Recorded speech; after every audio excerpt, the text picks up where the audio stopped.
He told himself he would tell her eventually. But every time he tried, he saw the future slipping away again. So he chose silence. When Cindy suggested they return to South Africa together, he agreed. When she said yes to his proposal, he held back tears. When they got married, Thomas smiled for the world. But inside, the fear grew louder. The pressure begins. Marriage brought joy. But it also brought expectations. "I can't wait to be a mom," Cindy would say, her eyes glowing. Thomas would nod, forcing a smile. Each word felt like a weight pressing on his chest. He started losing sleep. Avoiding conversations. Dreading questions. Because he knew the truth. Cindy deserved everything he couldn't give. The meeting that changed everything. One evening, Thomas called for a family meeting. His parents came. His cousin Charles came. They all already knew his condition. But this time, his voice was different. "I can tell her," he said. "I'll lose her." Silence filled the room. Then Charles leaned forward. "I have a solution." Thomas frowned. "What do you mean?" Charles lowered his voice. "She doesn't have to know." The room shifted. "What are you saying?" Thomas asked, his heart pounding. "We make it happen another way." The idea was dark. Unthinkable. But it was spoken aloud. And slowly, dangerously, it began to take shape. The plan. Charles suggested they use a family gathering as a cover. Cindy trusted them. She would feel safe. They would ensure she had a few drinks. And then Thomas's stomach turned. "This is wrong," he whispered.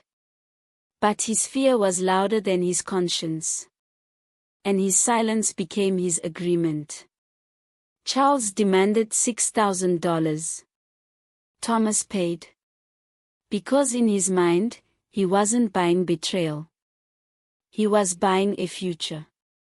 The night of the party. Cindy was excited. She decorated everything herself. Cooked. Smiled. Welcomed everyone. She looked happy. That made it worse. Thomas watched her laugh with his family, unaware of the darkness surrounding her. Drink after drink was handed to her. Her favorite. By people she trusted. By people who were supposed to protect her. By her husband. By the seventh drink, her energy faded. "I feel sleepy," she said softly to Thomas. Thomas couldn't meet her eyes. Thomas and Charles both helped her to a bedroom. Thomas left Charles with her and closed the door. They crossed a line that could never be undone. The next morning, Cindy remembered nothing. Thomas told himself it was over. That it worked. That everything would be okay. But months passed. Nothing. No pregnancy. Only guilt. The second attempt. Charles returned. And insisted they try again, he said coldly. Thomas hesitated this time. But fear won again. Another gathering. Another lie. Another betrayal. This time, 3 months later. Cindy was pregnant. Joy built on darkness. Cindy cried tears of happiness. Thomas cried too. But for different reasons. The family celebrated. But the truth lingered like a shadow. Thomas tried to be happy. Tried to be present.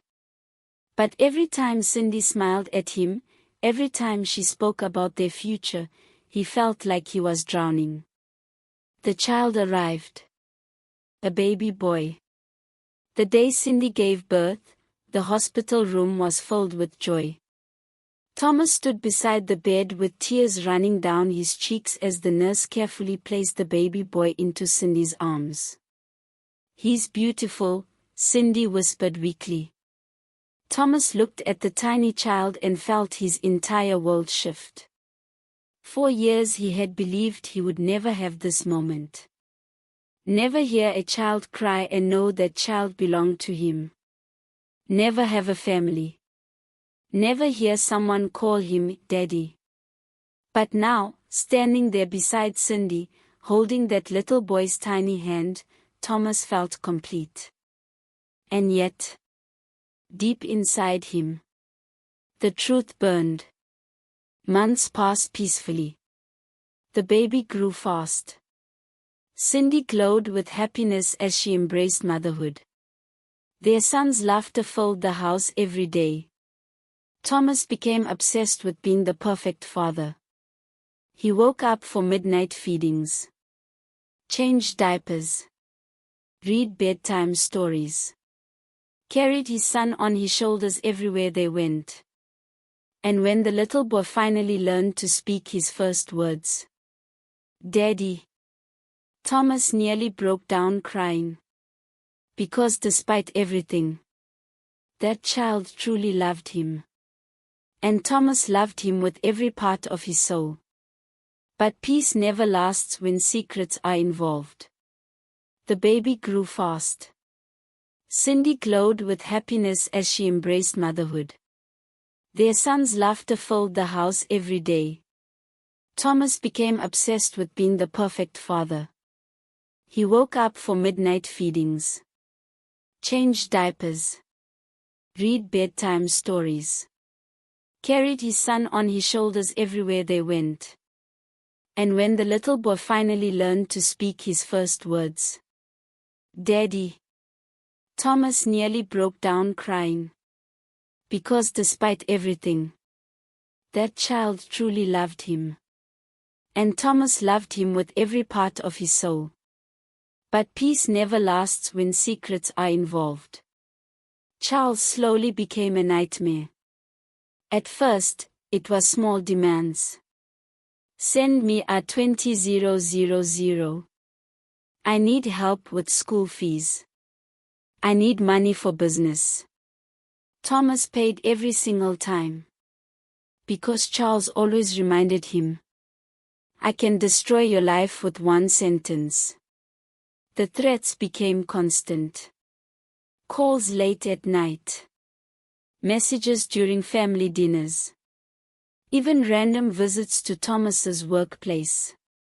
Thomas started living in fear. He stopped sleeping properly. His appetite disappeared. The stress consumed him slowly. His once full hairline started fading. He lost weight rapidly. Cindy noticed everything.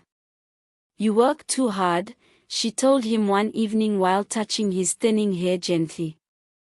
Thomas forced a smile. But inside, he was drowning. Years passed.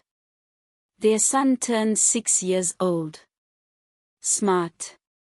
Funny. Full of life. Everyone adored him. Especially Thomas. But Charles grew bitter with time. He had daughters from different relationships, but no sons. And the older Thomas's boy became, the more Charles started seeing himself in the child.